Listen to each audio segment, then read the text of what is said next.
ایک صحابی حضرت صوبان رضی اللہ تعالیٰ عنہ ہیں جو رسول اللہ صلی اللہ علیہ وآلہ وسلم کے آزاد کردہ غلام ہیں۔ ان کا حضرت نبی کریم صلی اللہ علیہ وآلہ وسلم کے عشق و محبت میں یہ حال ہو گیا کہ ایک دفعہ حاضر خدمت ہوئے اور رنگ بدلا ہوا تھا اور جسم نحیف اور کمزور تھا اور چہرہ پر غم اور حزن کے آثار نمایاں تھے۔ نبی کریم صلی اللہ علیہ وآلہ وسلم نے فرمایا کہ اے صوبان، تمہارا رنگ کیوں بدلا ہوا ہے؟ حضرت صوبان رضی اللہ تعالیٰ عنہ نے عرض کیا کہ نہ مجھے کوئی نقصان ہوا اور نہ درد ہے، لیکن بات یہ ہے کہ جب میں آپ کو نہیں دیکھتا تو بے قرار ہو جاتا ہوں اور شدید وحشت و گھبراہٹ محسوس کرتا ہوں، اور جب تک آپ کو دیکھ نہ لوں اور آپ سے مل نہ لوں قرار نہیں آتا۔ جب میں نے آخرت کا معاملہ سوچا تو اندیشہ ہوا کہ میں وہاں آپ کو نہ دیکھ سکوں گا، کیونکہ میں جانتا ہوں کہ آپ انبیاء کے ساتھ بلند ترین مقام پر ہوں گے، اور میں اگر جنت میں داخل بھی ہوا اور تو آپ کے درجہ سے کم درجہ پر رہوں گا، اور اگر جنت میں داخل ہی نہ ہو سکا تو پھر بھی کبھی بھی آپ کو نہیں دیکھ سکوں گا۔ یہ سوچ کر مجھ کو غم ہو گیا۔ مفسرین نے لکھا ہے کہ انہی کے اس واقعہ پر وہ آیت نازل ہوئی،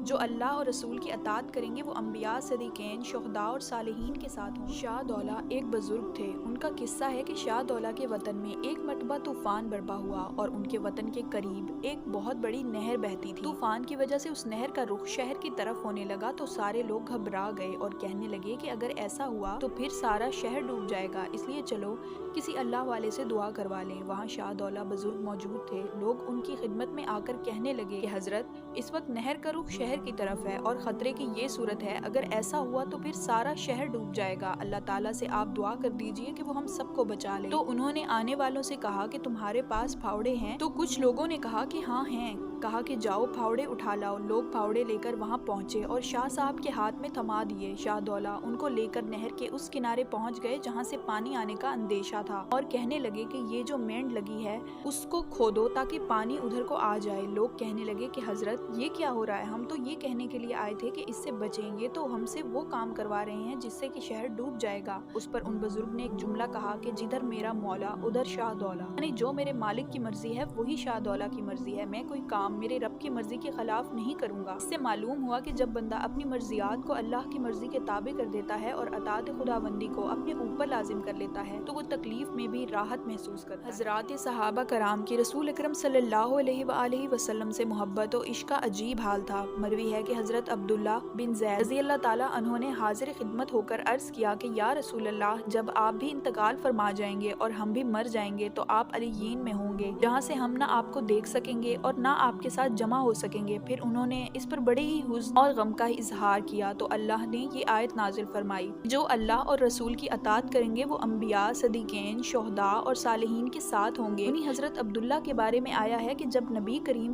صلی اللہ علیہ وآلہ وسلم کا وصال ہوا تو انہوں نے دعا کی، اے اللہ مجھ کو اندھا کر دے تاکہ نبی کریم صلی اللہ علیہ وآلہ وسلم کے بعد کسی چیز کو نہ دیکھ سکوں۔ ان کی یہ دعا فوراً قبول ہوئی اور اسی وقت وہ نابینا ہو گئے۔ اللہ اکبر، کیا عشق تھا محبوب دو عالم صلی اللہ علیہ وآلہ وسلم کے ساتھ کہ آپ کے بعد اپنی آنکھوں سے کسی کو دیکھنا بھی نہیں چاہتے تھے۔ گویا یہ آنکھیں صرف اس لیے تھیں کہ حضور صلی اللہ علیہ وآلہ وسلم کی زیارت کریں۔ وہ آنکھیں کس کام کی جن سے محبوب کا دیدار نہ ہو۔ ایک دفعہ حضرت نبی کریم صلی اللہ علیہ وآلہ وسلم کی خدمت میں ایک شخص حاضر ہوئے اور عرض کیا کہ یا رسول اللہ، قیامت کب ہوگی؟ آپ نے اس سے پوچھا کہ تم نے اس کے لیے کیا تیاری کی ہے؟ ان صاحب نے عرض کیا کہ میں نے کچھ تیاری نہیں کی ہے مگر یہ کہ میں اللہ اور اس کے رسول سے محبت کرتا ہوں۔ آپ نے فرمایا کہ آدمی جنت میں اس کے ساتھ ہوگا جس سے محبت رکھے گا۔ حضرت انس بن مالک رضی اللہ تعالیٰ عنہ اس حدیث کے راوی ہیں۔ وہ فرماتے ہیں کہ میں نے مسلمانوں یعنی صحابہ کرام کو نہیں دیکھا کہ وہ اسلام کے بعد کسی چیز سے اس قدر خوش ہوئے ہوں جتنا کہ آپ کے اس ارشاد سے خوش ہوئے۔